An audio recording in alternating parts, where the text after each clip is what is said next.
Hello class, this is दीक्षा पाठक और मैं पढ़ाने जा रही हूँ BSc botany third year. Last classes में हम बात कर रहे थे प्रोटीन सिंथेसिस का।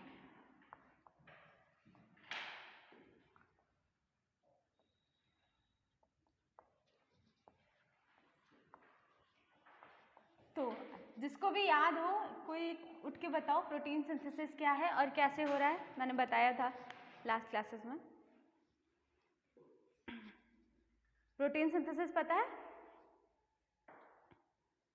पढ़ा तो होगा। हाँ, चलो मैं बता देती हूँ क्योंकि कुछ नए बच्चे भी हैं इस क्लास में। तो डीएनए सुना है? डीएनए क्या होता है? हाँ, जो नए आए हैं चलो जल्दी से बताओ डीएनए क्या होता है फटाफट। हाँ, डीएनए क्या है?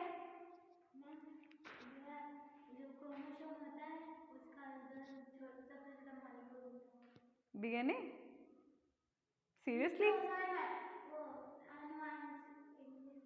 हाँ, हिंदी में बताओ, कोई बात नहीं, हिंदी आती मुझे। हाँ हाँ ठीक है, तुमने आधा हिंदी बोल रही है। जेनेटिक लक्षणों को जो ट्रांसफर करता है यानी कि वो न्यूक्लिक एसिड है ना। डीएनए क्या है? न्यूक्लिक एसिड है और ये एज ए जेनेटिक ट्रांसफरेंस में भी हेल्प करता है। ठीक है, हाँ ठीक है, तुमने सही बताया। आरएनए क्या है?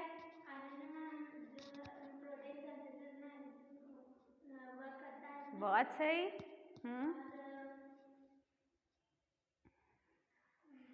कोई बात नहीं, बैठो।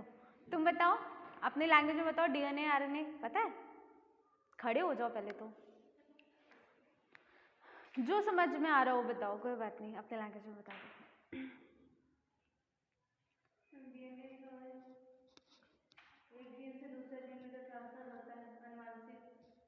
डीएनए ट्रांसफर होता है? क्या ट्रांसफर होता है? जेनेटिक ट्रांसफर होता है, उसमें डीएनए मौजूद होता है। जीन क्या है?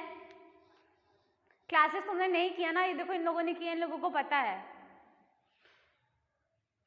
ना, इसीलिए तो कहते हैं प्रॉपर क्लासेस आओ, समझ में आएगा ना, वरना अभी प्रोटीन सिंथेसिस हम पढ़ा देते तुम्हें पता ही नहीं होता।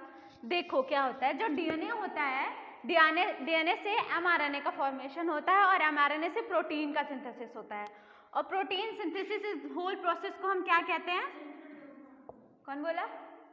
वेरी गुड, सेंट्रल डोग्मा है ये पूरी प्रोसेस सेंट्रल डोग्मा।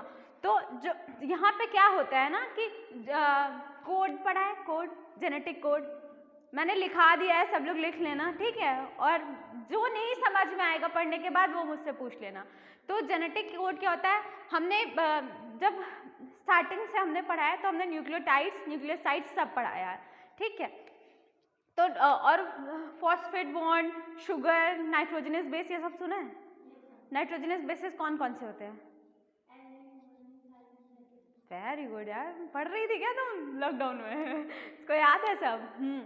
ये जो 4 बेस होते हैं इनसे मिलकर 64 कोडॉन बनते हैं, है ना, जो जेनेटिक कोड के नाम से जाने जाते हैं। उनमें 3 स्टॉप कोडॉन होते हैं, तो 61 कोडॉन होते हैं जो कोड कर रहे होते हैं, ठीक है। और प्रोटीन सिंथेसिस का प्रोसेस किस में होता है बताओ? जिन लोगों ने पढ़ा है उन्हें तो पता ही है। हाँ, राइबोसोम में प्रोटीन सिंथेसिस का होल प्रोसेस कहाँ होता है? राइबोसोम में होता है। और क्या होता है कि जो कोडॉन्स होते हैं उन्हीं के थ्रू, उन्हीं के हेल्प से प्रोटीन का सिंथेसिस हो रहा होता है। तो कोडॉन, जैसे ये राइबोसोम है, यहाँ पे होता है प्रोटीन सिंथेसिस का प्रोसेस। तो क्या होता है कि जो टीआरएनए होता है, मैसेंजर आरएनए, यहाँ पे कोड्स लाता है, ठीक है। और टीआरएनए ऐसा यहाँ पे 3 एंटीकोडॉन लाता है जिसकी हेल्प से यहाँ पे प्रोटीन सिंथेसिस होता है, ठीक है। स्टार्ट कोडॉन होता है, यहाँ पे जैसे मानो यहाँ पे स्टार्ट कोडॉन आया, रीडिंग हुई और प्रोटीन का फॉर्मेशन हुआ, यहाँ पे स्टॉप कोडॉन लग गया, ठीक है। और एक अमाइनो एसिड बना, प्रोटीन नहीं बना, एक अमाइनो एसिड बना। और फिर कई सारे अमाइनो एसिड का linear chain primary protein structure को का फॉर्मेशन करता है। इसमें अमाइड बॉन्डिंग होती है, ठीक है। समझ में आ रहा है अमाइनो एसिड? समझ में आ रहा है? अमाइनो लास्ट क्लास में आई नहीं थी तो कैसे समझ में आएगा? अमाइनो एसिड पढ़ लेना, ठीक है, थोड़ा, और फिर नहीं आएगा तो बताना। मैंने प्रोटीन के तीनों स्ट्रक्चर्स भी पढ़ाए हैं। क्या होता है कि जब लीनियर चेन में जैसे एक अमाइड बॉन्ड है ना, NH3 और COOH का ग्रुप, है ना, ये एक है, तो ये क्या है, एक अमाइनो एसिड बना, मिथ्योनिन, सेरेनिन, है ना, ये सब है ना, ये एक है, फिर ये दूसरे से अटैच हुआ, ये ऐसे, और बीच में ये सबके अमाइड बॉन्डिंग चाहिए, तो ये पूरी, जब ये अमाइड बॉन्डिंग होती है तो पेप्टाइड बॉन्ड बनता है, ठीक है। ये लीनियर फॉर्म स्ट्रक्चर है, प्राइमरी स्ट्रक्चर ऑफ प्रोटीन। फिर जब प्रोटीन फोल्डिंग होती है, थोड़ा और कॉम्प्लेक्स होता है, तो सेकेंडरी स्ट्रक्चर ऑफ प्रोटीन बनता है, ठीक है। फिर और बाउंड होता है तो फिर टर्सरी स्ट्रक्चर बनता है, और लास्ट स्टेप बहुत कॉम्प्लेक्स बनता है, क्वाटर्नरी स्ट्रक्चर का। प्रोटीन फोल्डिंग का जरूरत हमें क्यों पड़ा, क्यों पड़ी हमें प्रोटीन फोल्डिंग? हाँ, जो प्रोटीन चेन होता है वो बहुत लंबा होता चला जाता और पूरी बॉडी को डिस्टर्ब कर देता ना। जैसे कोई लंबी से रस्सी पड़ी है तो आप बाहर बार बार निकलोगे आओगे तो आपको डिस्टर्ब करेगी। अगर आप उसको फोल्ड करके साइड में रख दोगे तो वो साइड में रहेगी और सेफ तरीके से पड़ी रहेगी, टूटेगी भी नहीं। बस इसी चीज़ के लिए जैसे वहाँ पे फोल्डिंग हो रहा है रस्सी का, सेम यही मैकेनिज्म है इधर प्रोटीन फोल्डिंग का, ठीक है।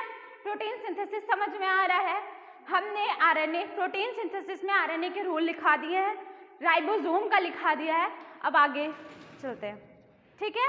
एनी प्रॉब्लम, एनी क्वेश्चन, कोई प्रॉब्लम, कोई क्वेश्चन, कोई दिक्कत तुम्हें, तुम लोगों को?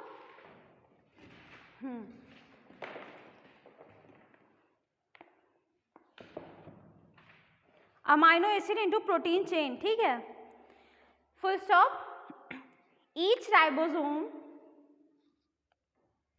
is made up of two subunits.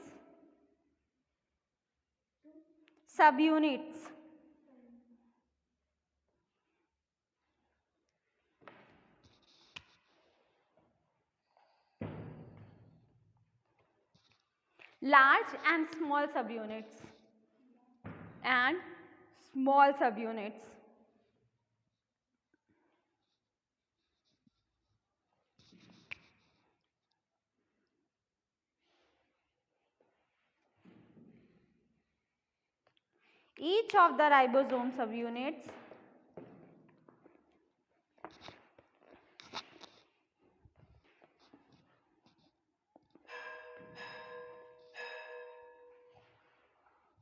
Each of the ribosome subunits contains rRNA and a number of small protein.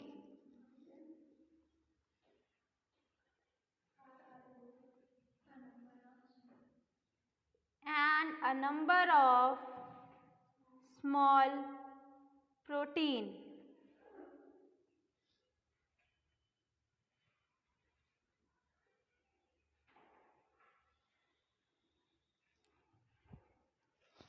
In the 70th ribosome,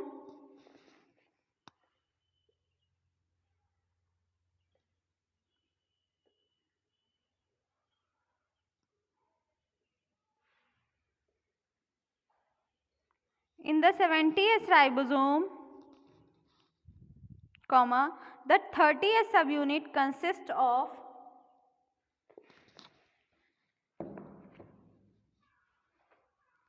16 sRNA and 21 of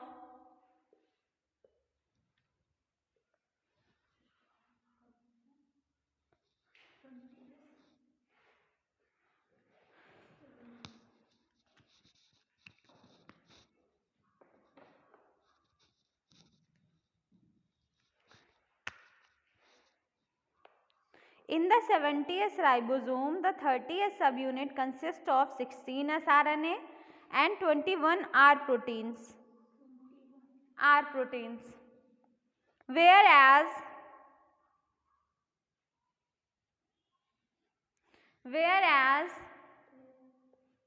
the 50th subunit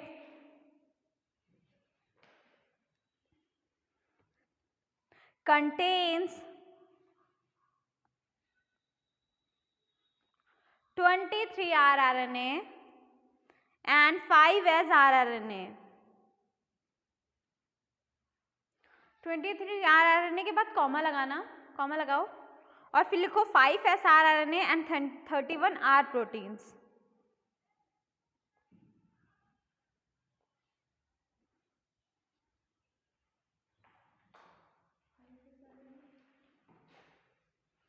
(5s RNA and 31 R proteins.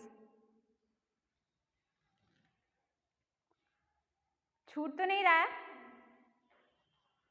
The cytosolic ATS ribosomes of eukaryotes. The cytosolic ATS ribosomes of eukaryotes are larger than 70s ribosomes.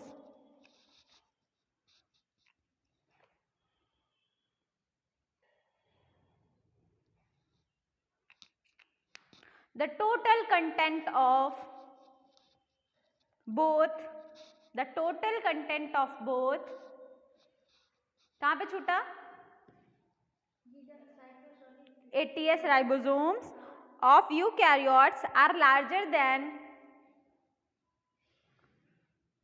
70s ribosome. कोई छोड़ेगा नहीं, दोबारा पूछ लेना ना, क्योंकि फिर line खराब हो जाएगी तो समझ में नहीं आएगा पढ़ने में. कहाँ पे पची? Then 70s ribosomes. हो गया? छूटा तो नहीं किसी का? हाँ, full stop. The total content of both RNA and protein is greater.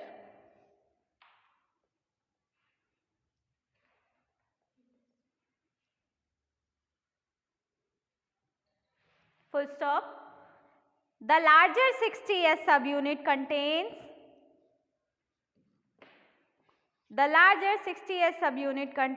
20s rRNA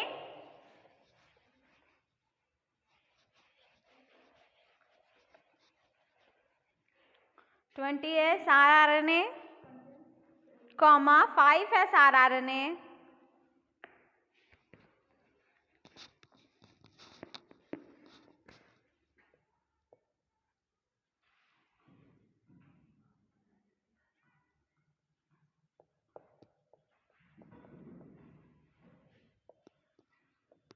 ये पढ़ा होगा ना. 70s राइबोसोम की 2 यूनिट होती हैं, एक लार्ज होती है, एक स्मॉल होती है ना. ये उसी का सब बता रहा है कि किसमें कौन सी प्रेजेंट होती है. जो 70s होता है इसमें एक 50s राइबोसोम होता है और एक 30s राइबोसोम. Very good.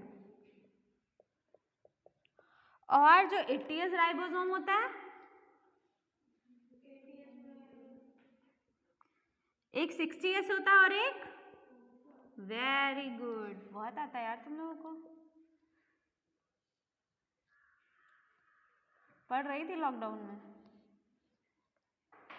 कि घर पे बीएससी पढ़ रही थी?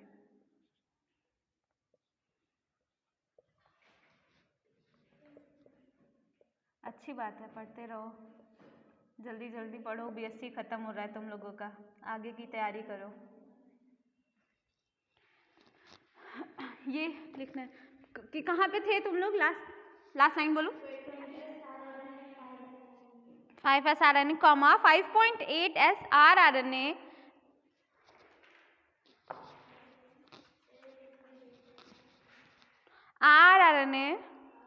and 46 R proteins whereas the 40s subunit. अभी सब समझ में आ जाएगा, थोड़ा कंफ्यूजिंग जो भी लग रहा है.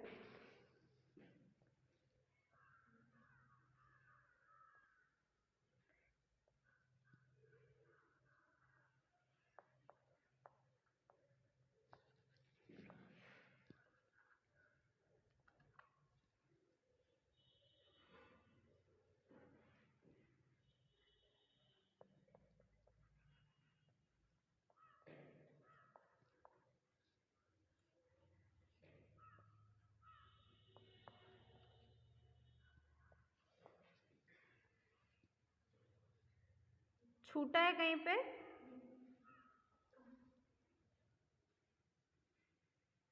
अभी एक सेकेंड।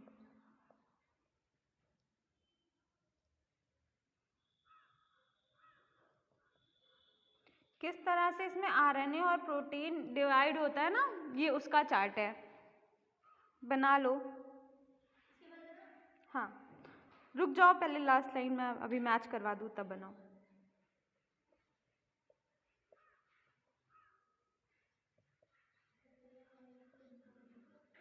जहाँ पे राइटिंग नहीं समझ में आएगा बता देना। 31, 16 is 21, 28, 46,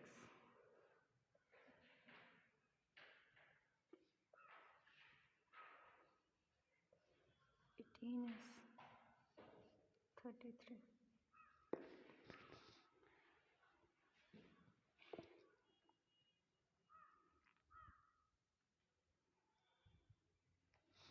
जो राइबोसोम होता है ना, इसमें अलग अलग डिफरेंट टाइप के साइट्स होते हैं, और जो डिफरेंट साइट्स होते हैं वहाँ पे प्रोटीन सिंथेसिस का अलग अलग फॉर्म होता है। तुम लोगों ने सुना होगा ए साइट, पी साइट, अगर कभी प्रोटीन सिंथेसिस पढ़ा है पहले तो, है ना, वो मैं यहाँ पे तुम लोगों को समझा रही हूँ। देखो ये राइबोसोम का स्ट्रक्चर है और ये 5 प्राइम टू 3 प्राइम स्ट्रैंड है, ठीक है। क्या होता है कि राइबोसोम ऐसे अलग, जब सबसे पहले मैं ओवरव्यू पहले बता देती हूँ प्रोटीन से। राइबोसोम अलग होता है और यहाँ पे स्ट्रैंड आया आरएनए का, एमआरएनए का, जो कोड लेके आता है, और फिर मैंने बताया था यहाँ से एंटीकोडॉन आता है, फिर प्रोटीन का सिंथेसिस होता है, ठीक है। तो ये 5 प्राइम टू 3 प्राइम स्ट्रैंड आ गया, क्या आ गया, एमआरएनए आपके पास आ गया। अब जब कोड आ जाएगा तो एंटीकोडॉन भी आएगा, है ना, और 3 अलग अलग की साइड्स हैं जिसपे बाइंड होगा। कहीं नहीं समझ में आ रहा है या कोई कंफ्यूजन हो रहा है तो प्लीज बताओ। बता रही हूँ ना अभी तो। ये क्या बने हुए हैं, ये साइड, ये ई साइड है। अभी मैं इन सब का रोल भी बताऊंगी, ठीक है। पहले तुम साइड्स जानो कि कौन कौन सी साइड है। ये ई साइड है, मैंने कहा था 3 जो है ट्रिपलेट बॉन्ड्स होते हैं, तो एक यहाँ बाइंड होगा, एक यहाँ बाइंड होगा, एक यहाँ होगा, ठीक है। और वो अभी पूरी दास्तान सुनाती हूँ, वेट।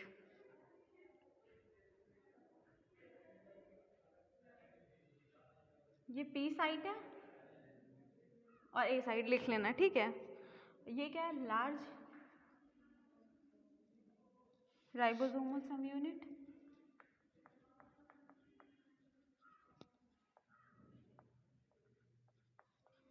और ये है स्मॉल राइबोसोमल सब यूनिट, ठीक है, ठीक है।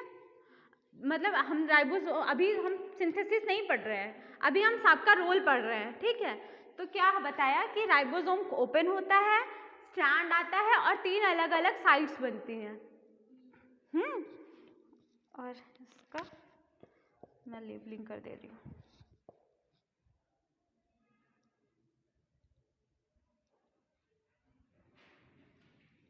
ये मैं लेबलिंग बोल दूंगी। तो ये बना, पहले रुको, लास्ट टाइम क्या लिखी, the total content of both RNA and protein is greater. The large 60S subunit contains 20S RNA, 5S RNA, 5.8S RNA, है ना, and 46 are proteins, ठीक है। Whereas the 40S subunit, whereas the 40S subunit consists of 18S rRNA and 33 are proteins. अभी मैं इन sites के बारे में भी लिखा दूंगी ना कि वो क्या करती हैं। अब ये वाला चार्ट बना लो कि 70S राइबोसोम में कितना RNA और कितना प्रोटीन पार्ट है, और कितना 80S राइबोसोम में प्रोटीन और पार्ट है। फिर मैं तुम्हें साइट्स के बारे में लिखा देती हूँ, फिर ये वाला फिगर और अच्छे से समझ में आ जाएगा, ठीक है। तो वो वाला चार्ट बना लो, और कोई क्वेश्चन हो तो पूछ लो, अभी पूछ लो, मैं पूछूंगी तो फिर नहीं बोलोगे तो अच्छा नहीं लगेगा।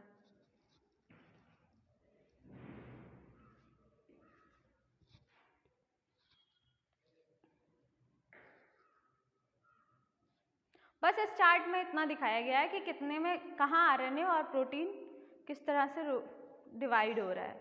यहाँ पे आरएनए और प्रोटीन लिख लो यार, ये रह गया है।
हो गया, ड्रॉ हो गया, सबका चार्ट बन गया। कोई बच्चा बना रही हो क्या अभी तुम? बना रही हो? बन गया, ठीक है। नहीं नहीं, अभी वो नहीं बनाना है, अभी मैं पहले लिखा दूँ ना कि कौन कौन सी साइट्स हैं। लिखो, the 70th ribosome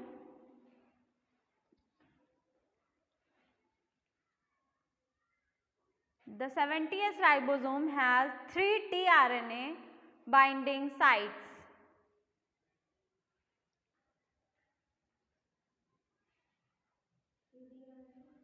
binding sites ये क्या है? ये tRNA की बाइंडिंग साइट्स हैं, है ना?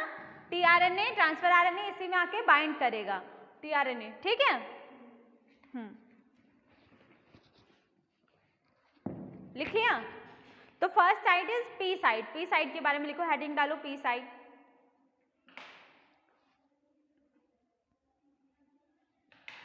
P site comma also called the CALLED called the peptidyl tRNA binding site. Peptidyl tRNA binding site, comma holds the कहाँ छूटा? इधर इधर tRNA binding site, comma SIT site, comma sites नहीं था, site holds the tRNA molecule, holds the tRNA molecule that is linked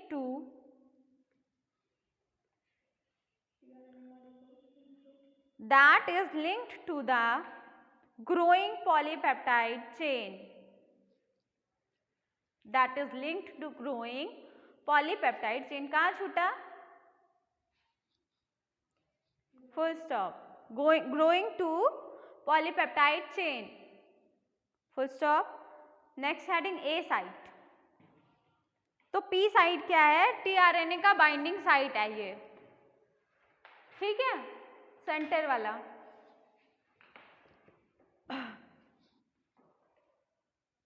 और ये क्या करता है, जो पॉलीपेप्टाइड चेन का ना ये ग्रो करता है। जैसे पॉलीपेप्टाइड, जैसे एक अमीनो एसिड बना तो वो पॉलीपेप्टाइड चेन जो दूसरे से बनता जाएगा ये उसका काम करेगा, ठीक है। Next heading A site. A site also called the amino acid. A site also called the amino acid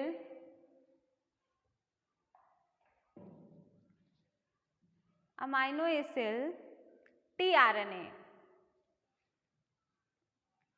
binding site. Amino acid tRNA binding site, comma,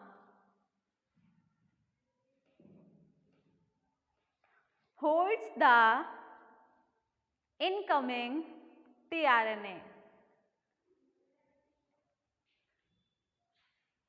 molecule.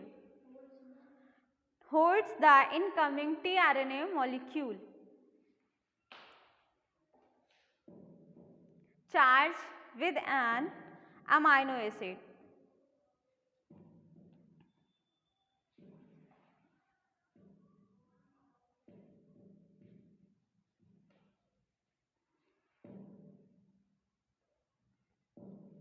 हो गया?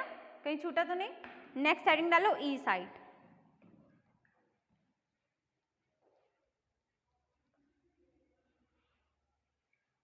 डीएसाइलेटेड टीआरएनए, DEACY, डीएसाइलेटेड, LATED, लिख दूं क्या? DEACY LATED, deacylated, okay.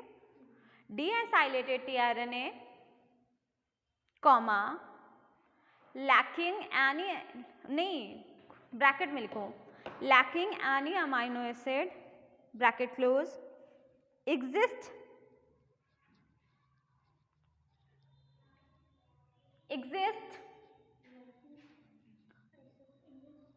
via via the E site, exist via the E site, comma, also called the exit site.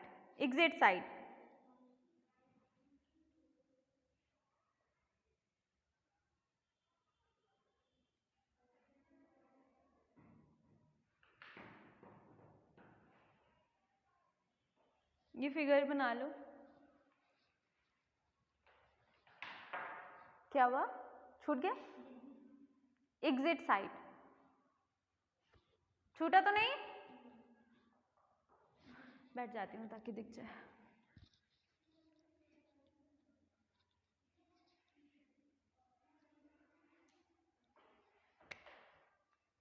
समझ में आ रहा है ना? अभी आगे पढ़ोगे सिंथेसिस तो और समझ में आएगा क्लियरिटी से।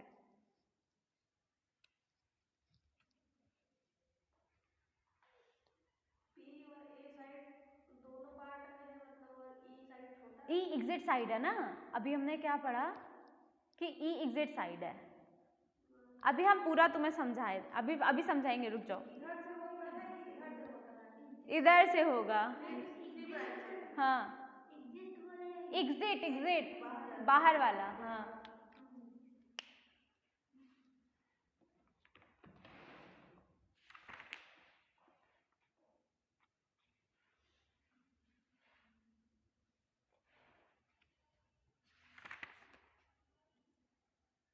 बहुत बड़ा टॉपिक है।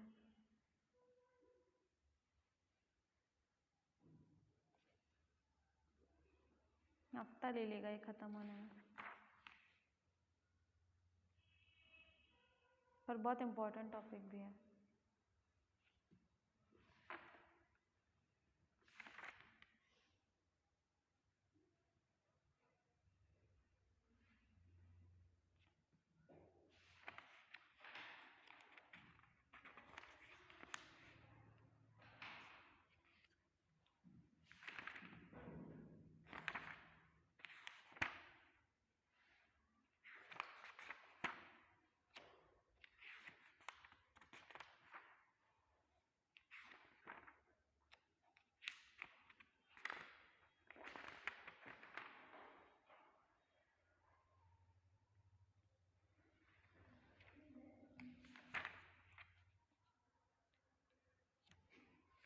क्या हुआ? बता रही, बना ले सब, वो बना रही। लिख लिया? लेबलिंग करो फिगर करके। 70s ribosome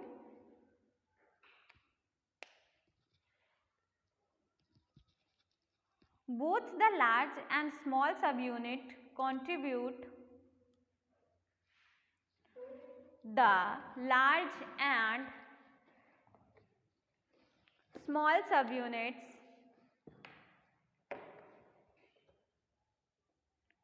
contribute to formation of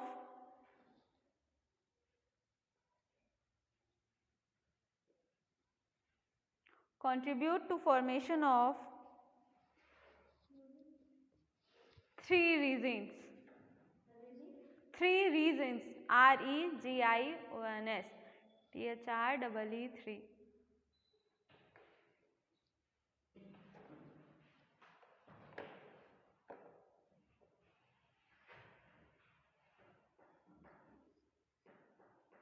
The peptidyl tRNA binding site और P साइट, हाँ ये तीनों साइट के बारे में लिख रही हो ना। The peptidyl tRNA binding site, comma करके लिखो P साइट, मतलब ब्रैकेट में।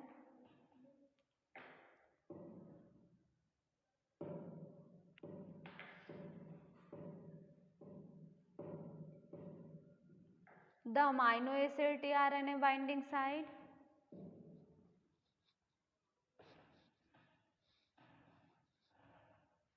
A साइट ब्रैकेट में, and the exist site bracket में E साइट,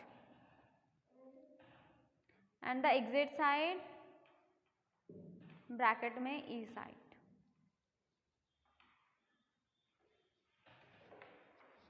हो गया? एक मिनट,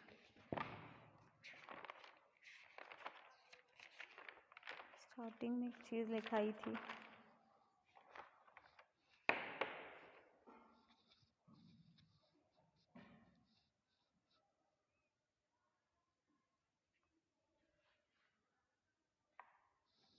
ये काट के 5 to 3 किया था क्या?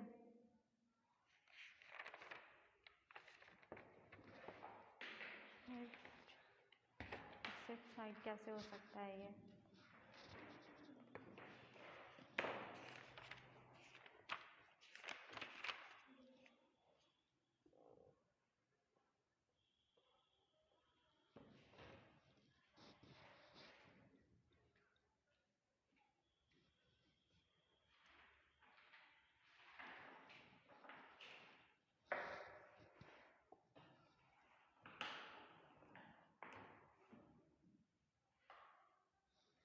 हो गया?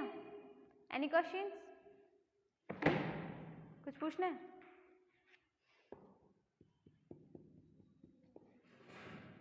ठीक है, फिर आज के लिए इतना ही। Thank you.